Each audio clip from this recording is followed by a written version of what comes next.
às 5.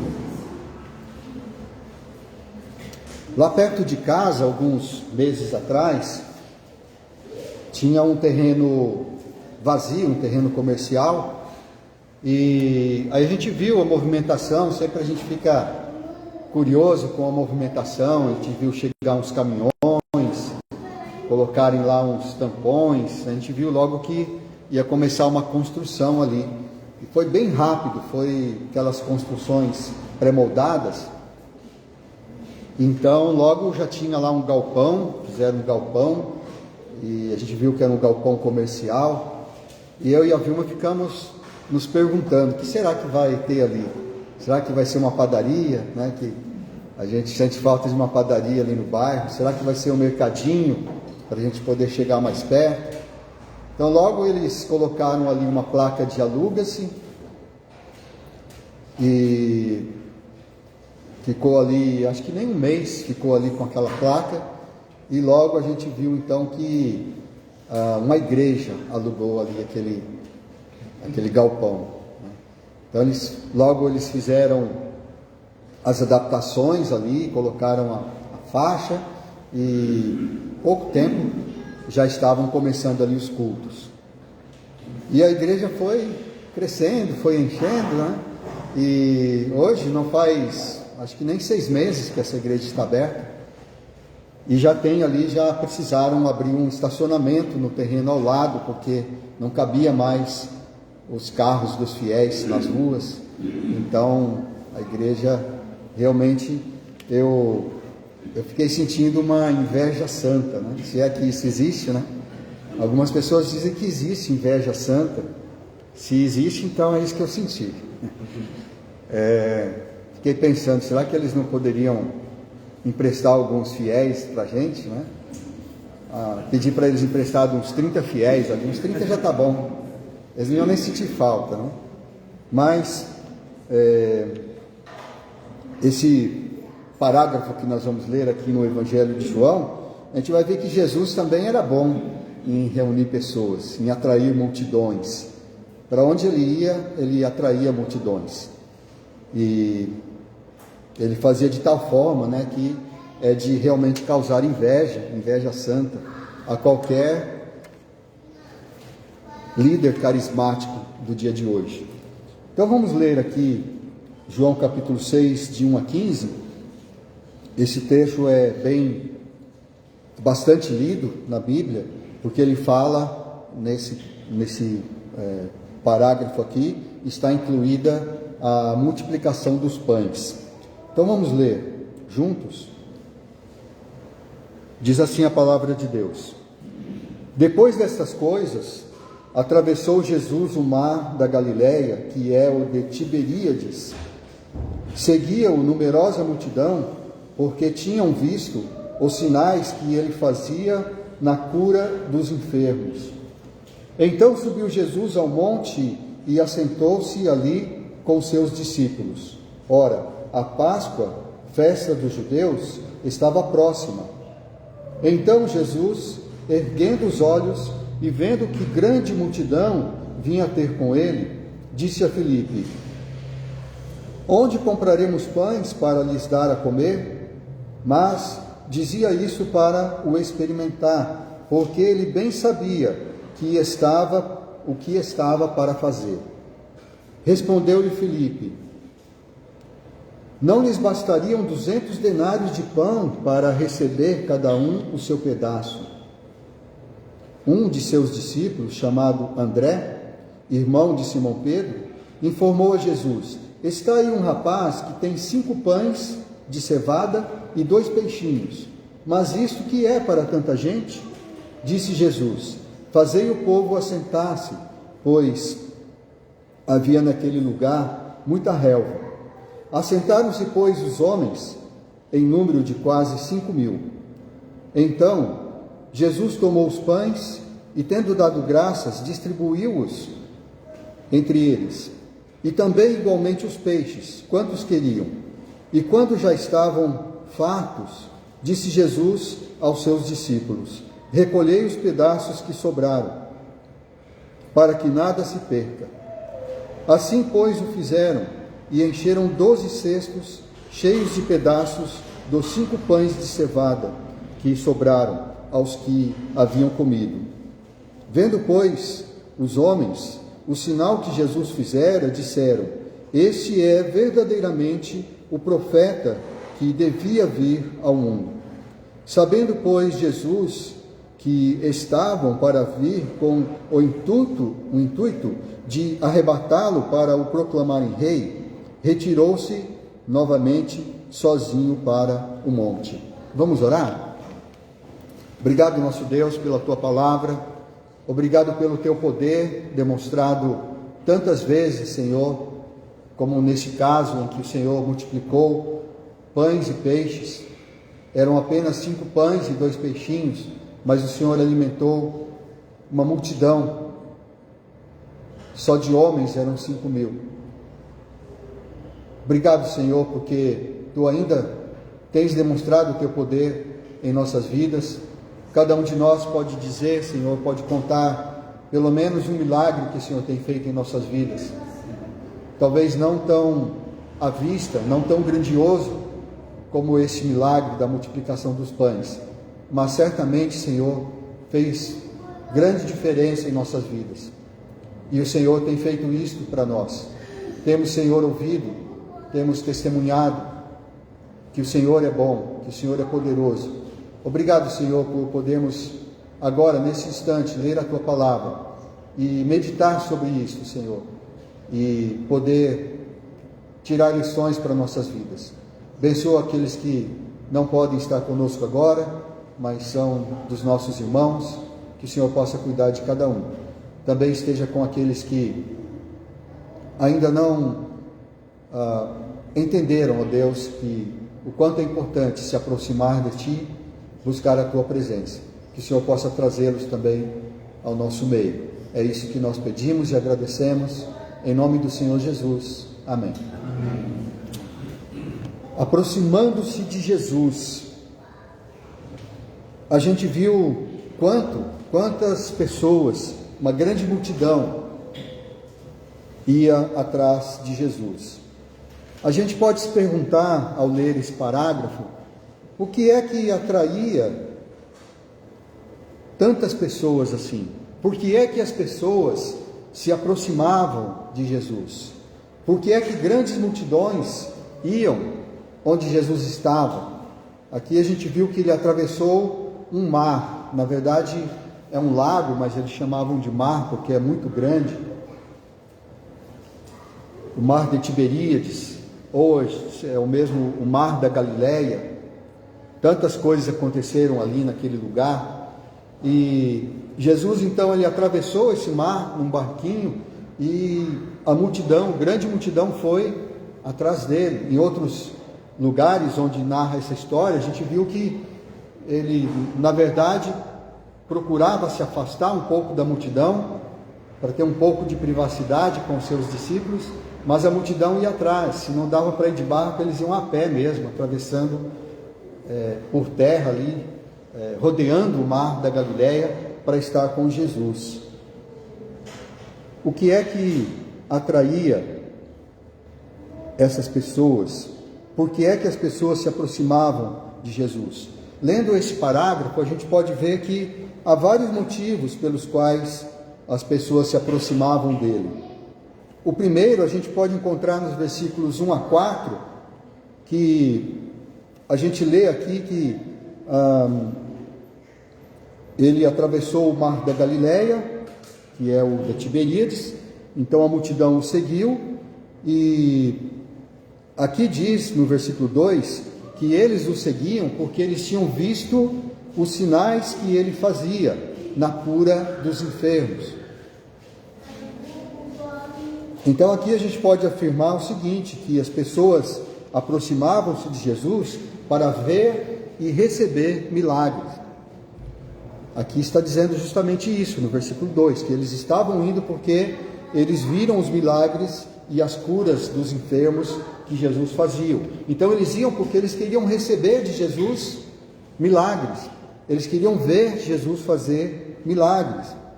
E isso é comum, é normal que as pessoas queiram aproximar-se de Jesus para receber milagres, para ver milagres.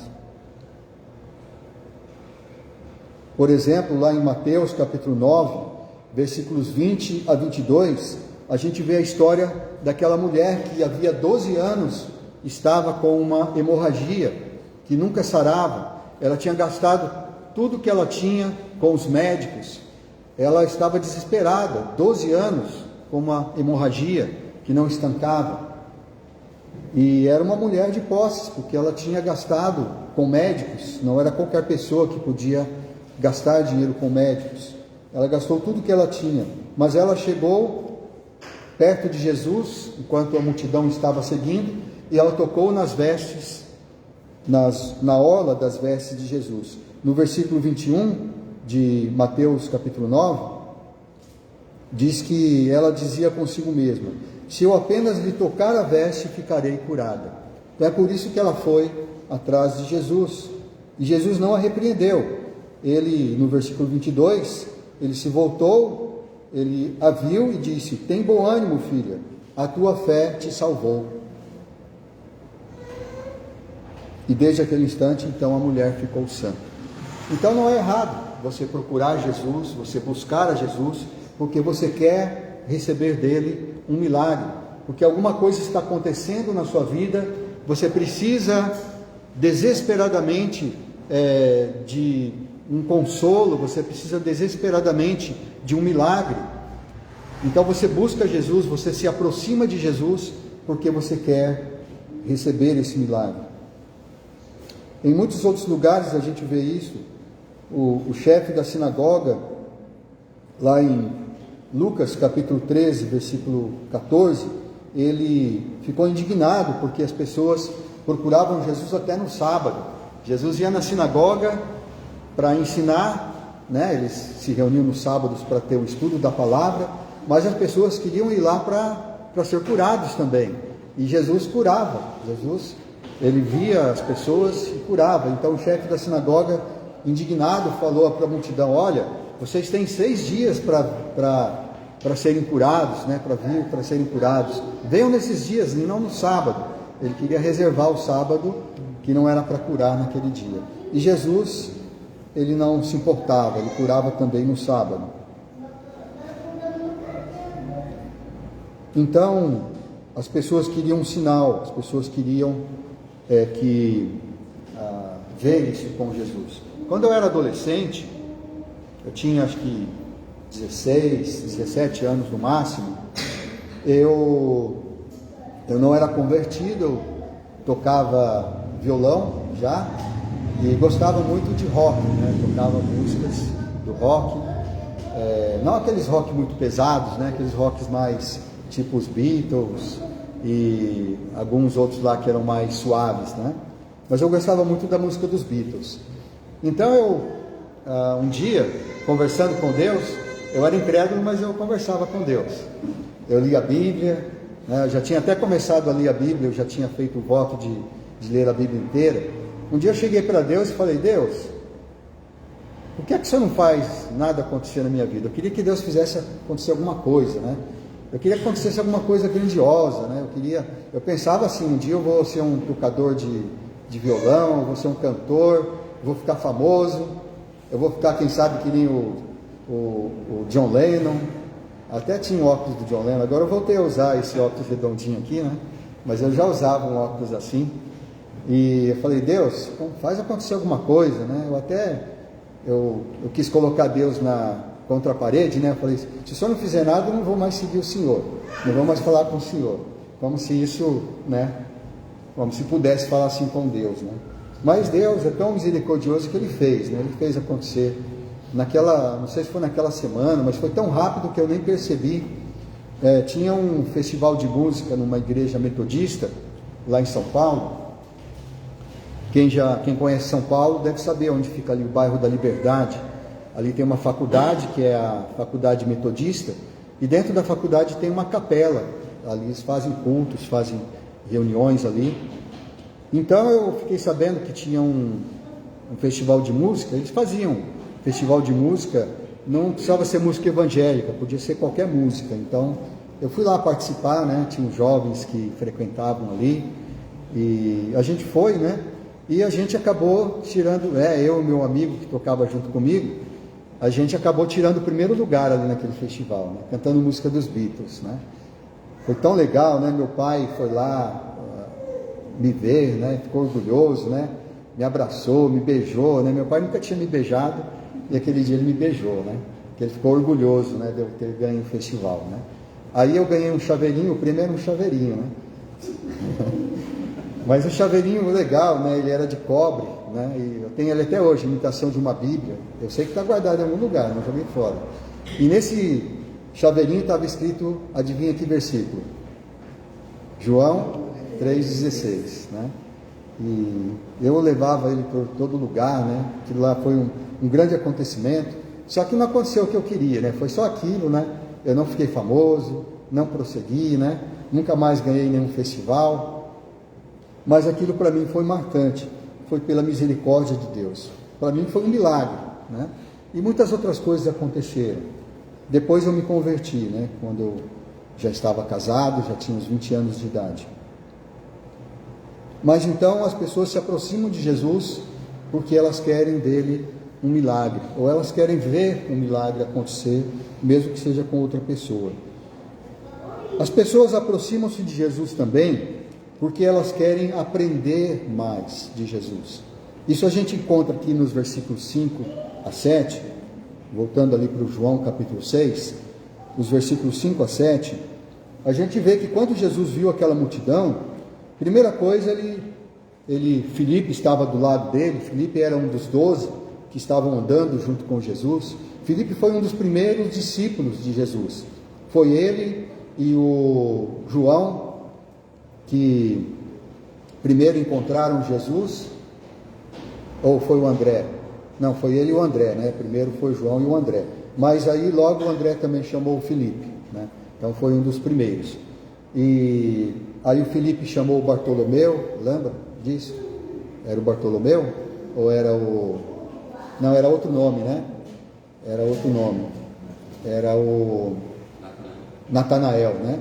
Que talvez seja o Bartolomeu, né? Não sei. Mas era o Natanael que é chamado ali, né? Então, Filipe estava acompanhando Jesus porque eles queriam aprender de Jesus. Então, eles, né, quando o João e o André viram Jesus, a primeira coisa que eles perguntaram para Jesus é: mestre, onde que o senhor assiste? Ou seja, onde que o senhor mora? Onde que o senhor ensina? Né? Onde que o senhor costuma ensinar? Porque era assim, né? Os discípulos naquele tempo, eles acompanhavam o seu mestre, eles moravam junto com ele, onde o mestre andava, eles andavam juntos, porque eles queriam aprender. Então, esses que eram discípulos. Então, Jesus viu a multidão ali naquele lugar, do outro lado do mar da Galileia, e Filipe estava do lado, e Filipe era um que queria aprender com Jesus. Então Jesus perguntou para Filipe: Filipe, como é que nós vamos alimentar, onde nós vamos comprar pães para alimentar toda essa multidão? Porque eles estavam num lugar deserto, a tarde já estava chegando. E aí o Filipe, é claro, né, ele raciocinou, ele pensou com a razão, ele disse: Senhor, não bastariam 200 denários, a gente precisaria de 200 denários de pão para multidão, para alimentar toda essa multidão. 200 denários, para você ter uma ideia, um denário era um valor que costumava se pagar por um dia de trabalho. Vamos dizer assim, um salário mínimo, né? Um dia de salário mínimo. Então, quando você trabalha, você recebe ali o salário daquele dia. Então, cada denário era o salário de um dia. 200 denários, então, seria quase um ano de trabalho, porque você não trabalha 360 dias. Você trabalha, né, descansa sábado e domingo, ou pelo menos o domingo. Então, um ano de salário. Então, um ano de salário, mesmo para quem ganha um salário mínimo, é muito dinheiro. Então, imagina quantos pães teria que comprar para alimentar toda aquela multidão. Mas Jesus, ali o texto diz que fez essa pergunta para ele para testá-lo, né? Jesus já sabia o que ele ia fazer, né? Então, tanto Filipe quanto os outros que estavam ali se aproximavam de Jesus porque queriam aprender, e Jesus ensinava, Jesus, então, através disso, através daquele acontecimento, ele não queria só alimentar a multidão, só fazer aqueles milagres, ele queria ensinar. Por isso que ele perguntou para o Filipe, testou Filipe e perguntou: o que nós vamos fazer, Filipe? Mas Jesus já sabia o que ele ia fazer. Então, as pessoas se aproximam de Jesus porque querem aprender. E você pode, é sadio você querer aprender de Jesus. A Bíblia nos instrui a fazer isso. A Bíblia nos incentiva a fazer isto. Por exemplo, em Salmo, capítulo 19, versículos 7 e 11, nós lemos: a lei do Senhor é perfeita e restaura a alma. O testemunho do Senhor é fiel e dá sabedoria aos simples. E aí, pulando para o versículo 11, além disso, por ele se admoesta o teu servo, em os guardar a grande recompensa. Então está falando sobre a palavra de Deus. Lá em Salmo 139 também, é um salmo muito famoso, Salmo 139, 23 e 24, diz: sonda-me, ó Deus. E apagou aqui. Sonda-me, ó Deus, e conhece o meu coração. Prova-me e conhece os meus pensamentos. Vê se há em mim algum caminho mau e guia-me pelo caminho eterno. Então essa é a oração de uma alma que quer aprender mais, que quer se aproximar mais de Deus, que quer se aproximar mais e aprender mais e não errar, aprender o caminho certo. Jesus falou em Mateus 11, 29, acho que o pastor Ismael falou isso ontem, ou perto dali, mas Mateus 11, 29 diz: tomai sobre vós o meu jugo e aprendei de mim, porque sou manso e humilde de coração, e achareis descanso para a vossa alma. Então Jesus está dizendo: aprendei de mim, busca a mim para aprender, então é isso, é sadio, é bom a gente procurar conhecer mais sobre Jesus. E muitas pessoas se aproximam de Jesus porque querem conhecer mais, querem aprender mais de Jesus. Tem um pastor que costumava dizer, eu acho que era o pastor Gilberto, que ele dizia assim: olha, se você quer aprender a ter paciência, se você pede isso para Deus, toma cuidado. Toma cuidado com o que você pede para Deus, porque se você pede paciência, provavelmente Deus vai te mandar tribulação. Se você quer aprender a ter paciência, Deus vai te ensinar. Ele vai te ensinar te mandando tribulação. Olha só o que diz Romanos 5, 3 e 4. E não somente isto, mas nos gloriamos nas próprias tribulações, sabendo que a tribulação produz perseverança, e a perseverança, experiência, e a experiência, esperança. Olha só, você vai subindo os degraus, Deus manda a tribulação, e aí através da tribulação você vai aprender a ter perseverança, que é a mesma coisa de paciência, ou quase a mesma coisa, A gente costuma dizer que a paciência, ela é passiva, e a perseverança, ela é ativa, mas é a mesma coisa, é você ter paciência, esperar o momento certo, não desistir.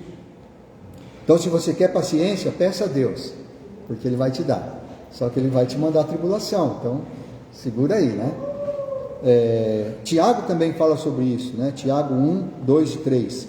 Meus irmãos, tende por motivo de toda alegria o passardes por várias provações, sabendo que a provação da vossa fé, uma vez confirmada, produz perseverança. Bom, então, não tenha medo, de que venham tribulações. Procura aprender mais, peça a Deus para te dar paciência. Ele vai te dar tribulação, mas Ele vai te dar na medida certa. Ele nunca vai te dar mais do que você pode suportar. Um outro motivo que encontramos nesse parágrafo, para alguém se aproximar de Jesus, é para oferecer alguma coisa. Muitas pessoas se aproximam de Jesus, não só porque querem ver milagres, ou receber milagres, não só porque querem aprender de Jesus, mas porque também eles têm um coração que gosta de dar, que gosta de oferecer. Então eles se aproximam de Jesus porque eles querem oferecer alguma coisa para Jesus. Nós encontramos isso lendo os versículos 8 a 13, diz que o André, ele foi lá, informou para Jesus: olha, tem aí um rapaz que tem 5 pães de cevada e 2 peixinhos. A cevada, ela é bem parecida com o trigo, ela serve para fazer pão também, ela tem o glúten, né, que é aquela colinha que tem no trigo que algumas pessoas não podem, né, algumas pessoas são alérgicas a isso. Graças a Deus que eu não sou alérgico a glúten, porque se fosse, eu acho que eu ia morrer de fome, né, porque tudo que eu como tem glúten, né, eu gosto muito. Mas então a cevada, ela é parecida com o trigo, só que ela é inferior ao trigo, ela tem mais fibras, né? Então o rapaz, coitado, era pobrezinho, ele só tinha aqueles 5 pães de cevada, que era o pão mais barato, e tinha 2 peixinhos. Mas o André levou ele até Jesus e ele não resistiu, né, de entregar aquilo para Jesus, né? Mas até ele disse: o que é isto para tanta gente, né? Só 5 pães e 2 peixinhos, né? O que é isso? Mas era o que ele tinha e ele ofereceu isso para Jesus. E Jesus, então, a partir daqueles 5 pães e 2 peixes, alimentou 5.000 homens. Quando fala 5.000 homens, significa que eram 5.000 varões, 5.000 homens adultos. Se tinha 5.000 homens ali, então tinha mais gente. Por quê? Porque cada homem casado, ele tinha a sua esposa junto, e ele tinha 2 ou 3 filhos, 4, 5 filhos. É normal, né, para os judeus ter tantos filhos. Então, se fosse, né, numa média, as pessoas costumam dizer que 5.000 homens juntados ali naquela multidão, eram pelo menos, você tem que multiplicar pelo menos por 3, né? Pelo menos a esposa e um filho. Então, você pode contar no mínimo ali 15.000 pessoas. Dá uma cidade, né? Tem cidades aqui na região que não tem 15.000 habitantes. E então todos se assentaram ali organizadamente, e Jesus então, Jesus não fez do nada. Ele poderia fazer do nada se ele quisesse. Ele poderia simplesmente fazer aparecer ali os pães, os peixes, mas ele pegou aqueles 5 pães e 2 peixinhos daquele menino que não ofereceu resistência, entregou o que ele tinha para Jesus, e a partir dali Jesus fez esse grande milagre. Olha só, Deus pode fazer tudo sem nós. Deus não precisa de nós. Se você já ouviu alguma vez dizendo que Deus precisa de você, é mentira. Deus não precisa de você, não precisa de mim, Ele não precisa de ninguém. Aliás, um dos poucos lugares que fala que Jesus precisou de alguma coisa, diz que ele precisou de uma jumentinha, né? Então, se você for uma jumentinha, né, um jumentinho, talvez Deus precise de você. Mas, fora isso, né, ele não precisa. Mas ele quer que você o sirva. Ele te dá o privilégio de você servir a ele. Ele te dá o privilégio de você oferecer o que você tem a ele. Jeremias, ele achava que ele não tinha nada para oferecer. Quando Deus o chamou, a gente vê lá no capítulo 1 de Jeremias, 6 e 7, ele diz: Senhor, eu não passo de uma criança. Aí Deus diz para ele: olha, não diga que você não passa de uma criança, porque eu é que vou te fortalecer. Isaías também, quando ele foi chamado, lá em Isaías capítulo 6, versículos 5 e 8, ele disse: estou perdido, porque eu sou um homem de lábios impuros, habito num povo de lábios impuros, e os meus olhos viram o Rei, o Senhor dos Exércitos. E aí diz que um dos serafins voou para ele e tocou a língua dele com uma brasa tirada do altar, e disse: olha, agora eu toquei seus lábios com a brasa, agora você não é mais impuro. E quando ele ouviu Deus falando, né, ele teve uma visão em que Deus estava reunido ali com os seus anjos. Tem vários lugares na Bíblia que fala que Deus está reunido com os anjos, parece que isso acontece sempre lá, né? É uma assembleia que tem lá no céu, Deus reunido com os anjos. Em alguns momentos até tem anjos maus também, não só anjos bons. Por exemplo, quando Jó, né, na história de Jó, a gente viu que Deus estava reunido com os anjos e Satanás estava lá entre eles, né? E Deus conversa com Satanás. Mas ali então ele vê uma dessas reuniões e Deus está falando, Deus está presidindo aquela reunião. Ele diz: olha, eu preciso de alguém para ir lá e falar alguma coisa para esse povo. Quem que eu vou enviar? Né? Deus falando isso. E aí o Isaías, né, baixinho lá, né, humilde, né, meio encolhido talvez, ele disse: eis-me aqui, Senhor, envia-me a mim. Né? E Deus enviou Isaías. Mas só que a missão de Isaías não foi fácil, né?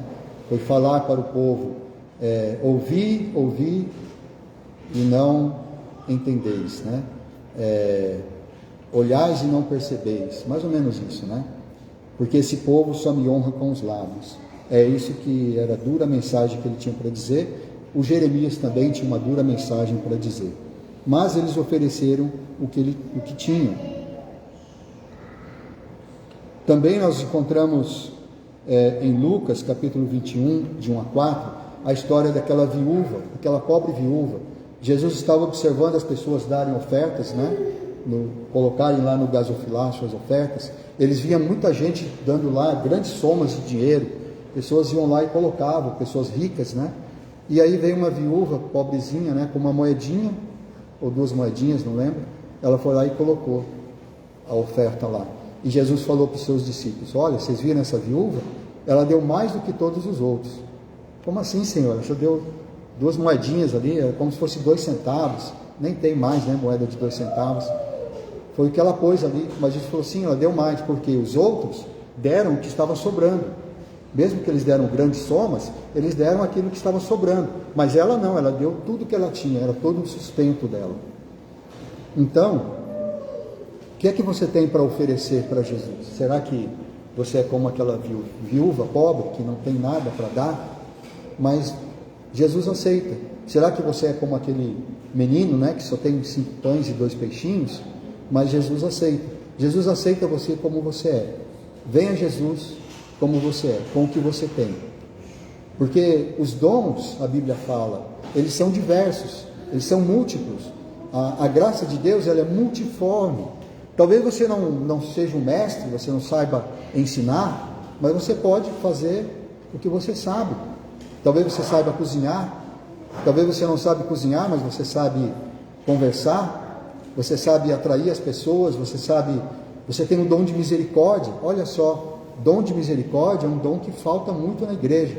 Pessoas que olham os outros e têm pena das pessoas e vão atrás e perguntam: o que é que você está sentindo? Tem pessoas que que não têm esse dom. Eu mesmo acho que não tenho, porque a pessoa pode estar lá derramando lágrimas do meu lado e eu não estou nem aí, né? Eu não percebo, né, que a pessoa está passando por algum problema. Mas tem outros que sabem, porque Deus deu esse dom. E tantos outros dons, né? O mais simples que seja. Então, talvez você esteja também se aproximando de Jesus porque você quer oferecer alguma coisa. E ali tinha pessoas assim. E outro motivo que a gente encontra nesse parágrafo aqui é que algumas pessoas se aproximam de Jesus para se apossar dele. Pessoas chegam a Jesus porque eles querem para si, eles querem aquele homem, eles querem fazer de Jesus o seu rei, eles querem que Jesus seja aquele que vai comandar a sua vida. Então, nos versículos 14 e 15, que são os últimos versículos que a gente leu, diz que aqueles homens, né, toda aquela multidão, vendo o sinal que Jesus fez, ele alimentando aquela multidão a partir de 5 pãezinhos e 2 peixinhos, eles disseram: esse é verdadeiramente o profeta que devia vir ao mundo. E já estavam ali confabulando, já estavam conversando entre si, planejando como é que eles iam fazer para tornar Jesus rei. Eles queriam arrebatar Jesus e torná-lo rei. Então, nesse ponto, Jesus se retirou. Ele deu um jeito de se desviar e foi sozinho para o monte. Jesus não queria que eles fizessem isso. Jesus não queria que eles se apossassem dele para torná-lo rei. Mas aí a gente pode questionar, né? Pode perguntar para Jesus: mas por que Jesus? Né? Não é exatamente para isso que o Senhor veio? Não é exatamente para isso que o Senhor fez milagres, que o Senhor atraiu multidões? Agora, quando eles querem tornar o Senhor rei, o Senhor foge? Será que Jesus era tímido? Será que ele não queria? Por que ele não queria ser rei? Não é que Jesus não queria ser rei. A gente vendo a Bíblia, a gente vendo, né, as histórias, a gente lendo, a gente vê o contexto que, na verdade, eles queriam se apossar de Jesus, eles queriam o poder de Jesus, mas para o seu próprio benefício. E é isso que a gente vai ver, inclusive, nos próximos parágrafos, que Jesus diz isso mesmo. Mas pensem, por exemplo, na história de Simão, o mágico, lá em Atos capítulo 8, 18 a 21. Quando o Filipe foi lá para Samaria, o Filipe, o diácono,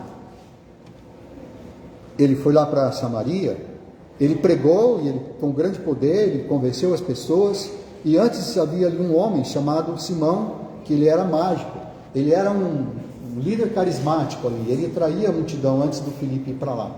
Quando o Filipe foi, as multidões se desviaram de Simão e começaram a seguir Filipe, e o Simão ficou de olho e viu, e ele mesmo começou a seguir Filipe. Falei, nossa, mas ele tem muito mais poder do que eu, ele faz coisas maiores do que eu.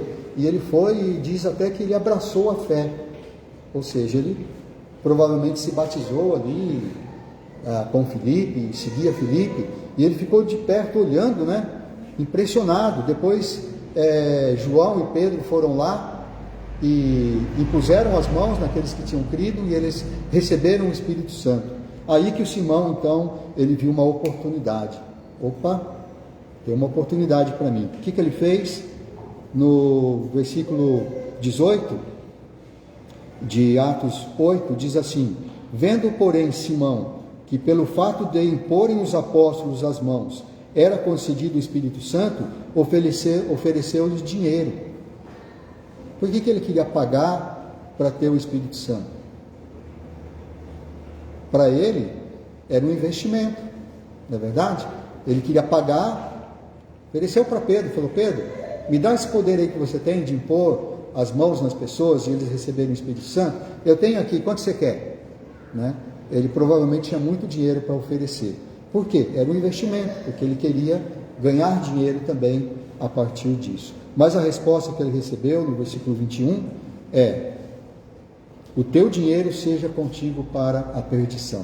Pedro não aceitou esse bolo, né? Esses dias aqui em Rio Preto tem um homem que foi preso, né? Ele quis subornar um guarda, né? Ele quis oferecer, quanto que era? 20 mil? 2 mil? Não sei, né? Um dinheiro lá que ele queria oferecer para o guarda para não ser multado, né? Para não ser apreendido ali a sua mercadoria, não sei. E o guarda era honesto, né? Infelizmente ele pegou um guarda honesto, infelizmente para ele, né? Aí o guarda o prendeu, né? O Pedro não prendeu o Simão, né? Mas o Pedro disse para ele: o teu dinheiro seja contigo para a perdição, pois julgaste adquirir por meio dele o dom de Deus. Então muitas pessoas se aproximam de Jesus porque elas querem se apossar dele, elas querem se apossar desse nome, né? O nome de Jesus tem poder, né? O sangue de Jesus tem poder, é verdade. Nós cantamos isso aqui, né? Só no sangue, como que é aquela música que a gente canta na ceia, né? Do teu pecado te queres livrar, né? Teu sangue tem poder, sim, tem poder, né?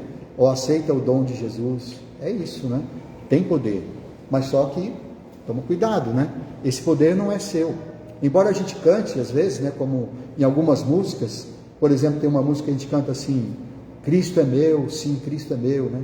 Cristo é meu, sim, Cristo é meu, minha vida se transformou, né? Cristo é meu, mas não é só meu, né? Eu não tomo posse dele. Algumas pessoas talvez possam se aproximar de Jesus dessa forma, né? Tem um conto interessante que está num livro. O autor desse livro se chama Lindolfo Gomes, é o nome do meu pai, né? Meu pai chamava Lindolfo, só que ele é Gomes, meu pai era Silveira. Lindolfo Gomes. O livro dele se chama Contos Populares Brasileiros. É um livro muito antigo. Eu vou ler aqui um trecho, uma história interessante. Conta-se que uma jovem linda, mas sempre a esperar por um noivo que não chegava, desesperançosa de encontrar o casamento, se apegou com Santo Antônio. Adquiriu uma imagem do santo, fê-la benzer, colocou-a em um pequeno nicho, onde lhe levava todos os dias o seu fervoroso responso e o seu vintenzinho de promessa. Passaram semanas, meses, anos e nada. O noivo não aparecera, nem corria a voz de que algum mancebo, ou mesmo a falta de outro, algum velhote endinheirado, se teria por ela inclinado. Certa vez, depois de muito lamentar-se da ingratidão do santo e de questionar com a velha progenitora sobre o desprestigiado poder miraculoso do taumaturgo, toma da imagem e, no auge do desespero, lança-a pela janela. Passava por acaso um belo cavalheiro que a recebe em cheio sobre a cabeça. Colhe-a intacta e sobe as escadas do sobrado, de uma de cujas janelas partira a imagem. Vem recebê-lo justamente a formosa e geniosa donzela. Aproxima-se o cavaleiro, apaixona-se o cavaleiro pela moça, com ela vem a casar naturalmente por um milagre do santo. Né? Então é interessante essa história, né, esse conto, mas eu sei que tem algumas pessoas aqui que já colocaram esse santinho de cabeça para baixo, né, assim para forçar ele, né? Então tem algumas simpatias aí, né, que a gente aprende, inclusive na internet, né? Colocar ele de cabeça para baixo dentro d'água, dentro do copo d'água ainda, né? E se ele não arranjar casamento ainda, coloca ele no congelador, né? Coloca ele numa fria, né? Só tira ele de lá quando ele... Então, é claro que as pessoas que fazem isso com Santo Antônio, porque ou são muito crentes nele, né? Ou não acreditam nele, né? Querem forçar ele. Mas será que a gente faz isso com Deus também? Será que a gente pode fazer isso, né? Às vezes o pastor Aldo costumava dizer que às vezes a gente quer torcer o braço de Deus, né? Tem pessoas que fazem jejum, mas o jejum para eles é como se fosse uma greve de fome, né? Diz assim: Deus, enquanto você não fizer o que eu quero, né? O que eu estou pedindo, eu não vou largar esse jejum, né? Então o jejum ali, né? Faz... mas é como quisesse torcer o braço de Deus. E a gente não pode fazer isso com Deus, né? A gente não pode se apossar de Deus.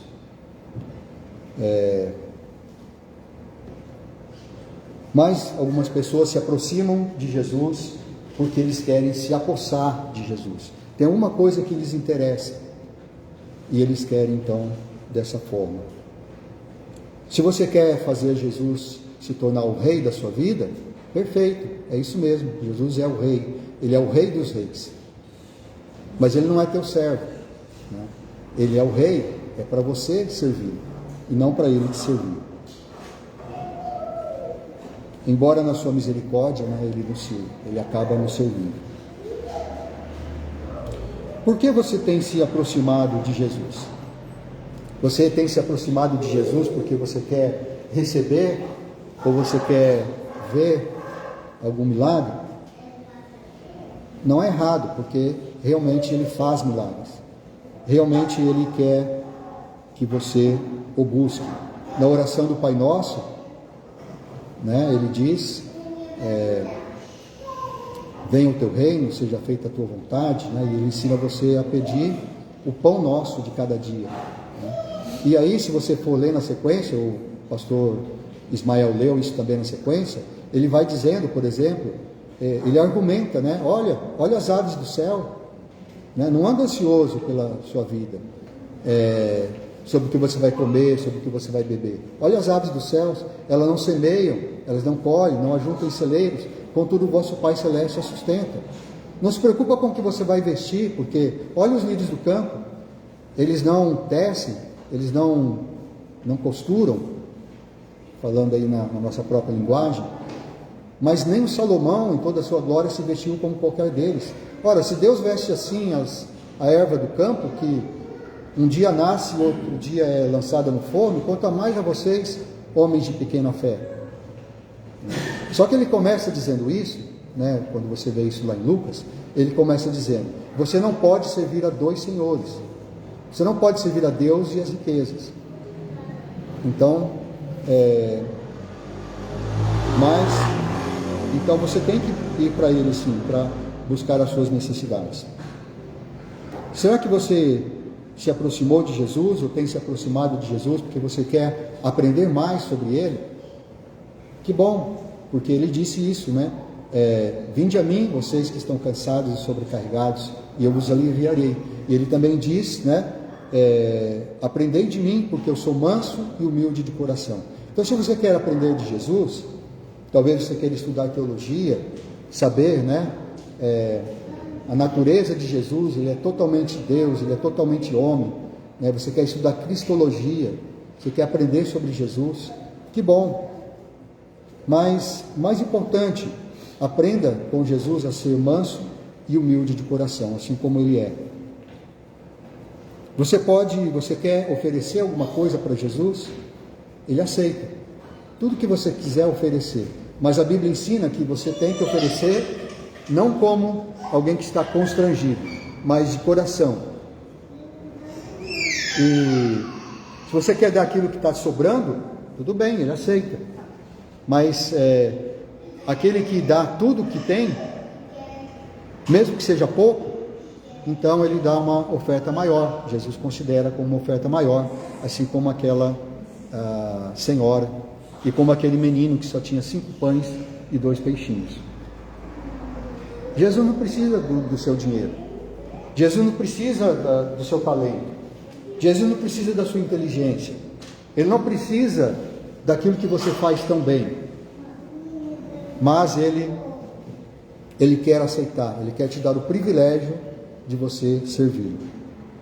Você quer se apossar de Jesus? Tome cuidado, né? Ele é o seu rei, faça Ele rei, né? A gente canta aqui, né? Reina hoje, né? Como que é? Jesus, te adoramos, né? E a gente canta também, como que é? Seja entronizado. Vem Jesus e toma o teu lugar, né? A ti fazemos um trono de louvores, né? É isso, né? Mas Ele é o teu rei, a quem você deve servir. Não é Ele que vai te servir. Não queira torcer o braço de Deus, né? Amém, irmãos? Que Deus possa nos ajudar, nos abençoar, possamos nos aproximar de Jesus, mas sempre com a motivação correta. Amém?